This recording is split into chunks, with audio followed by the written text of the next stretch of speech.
এদেশের বাম গণতান্ত্রিক জোট সিলেট জেলা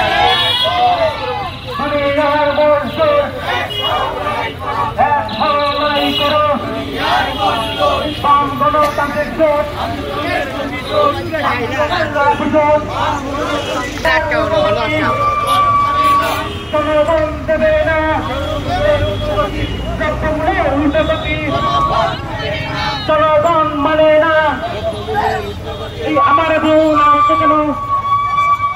আমাদের আহ্বান ছিল যে ইমিডিয়েট অর্থাৎ জরুরি ভিত্তিতে সিন্ডিকেটের বিরুদ্ধে ব্যবস্থা নেওয়া, চাল ডাল তেল সহ নিত্য প্রয়োজনীয় জিনিসের দাম কমানো এবং আইন শৃঙ্খলা পরিস্থিতি স্বাভাবিক করা। কিন্তু সরকার সেদিকে কোনো মনোনিবেশ নেই। সরকার সংস্কার খেলা করে আমাদের সংবিধানকেও আজকে তারা সংস্কারের মধ্যে নিয়ে আসছে।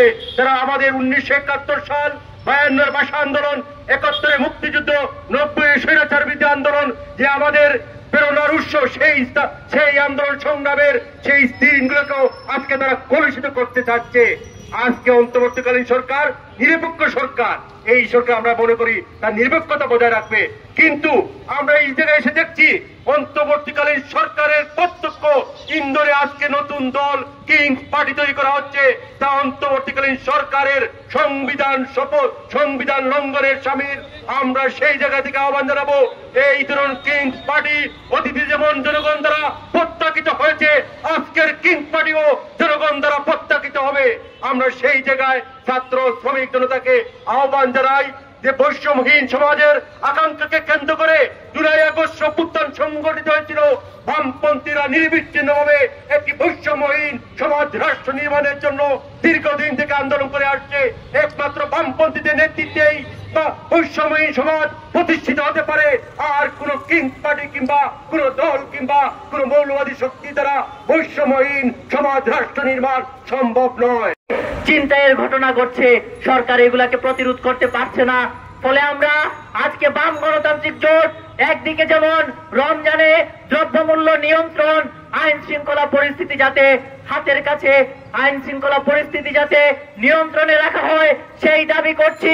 একই সাথে দেখেন গত কয়েকদিন ধরে গোটা বাংলাদেশ উত্তাল। আজকে আমাদের মায়েরা, আমাদের বোনেরা নিরাপদ নয়। আজকে দেখছি 4 বছরের শিশু থেকে 60 বছরের বৃদ্ধা ধর্ষিত হচ্ছেন। যে অভ্যুত্থান নারীরা বিরোচিত ভাবে লড়েছে, যে অভ্যুত্থানে পুরুষের পাশাপাশি নারীরা ওই ফ্যাসিস্ট বুলেটের সামনে দাঁড়িয়েছিল, আজকে অভ্যুত্থানের 6 মাস যেতে না যেতে আমাদের বোনেদের উপর আবারও আক্রমণ নামিয়ে আনা হচ্ছে। এই রকম এক দেশ। ফলে আমরা বলতে চাই, এই অরাজকতা, এই লুণ্ঠন, এই যে দর্শন, এগুলা বন্ধ করতে হবে। আজকে এই আগস্ট মাসের পরে 5-7 মাস অতিবাহিত হয়ে গেছে, কিন্তু জিনিসপত্রের দাম কমে নাই, বরঞ্চ বেড়েছে।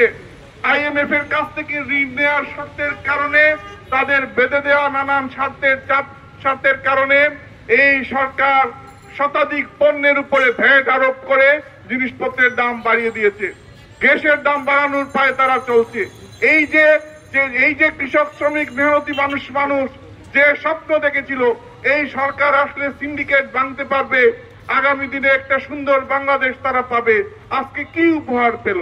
তারা পেল এই সিন্ডিকেট তো ভাঙেই নাই, আগে জিনিসপত্রের দাম যে জায়গায় ছিল এর চেয়ে আরো অনেক বেশি বেড়ে গিয়েছে।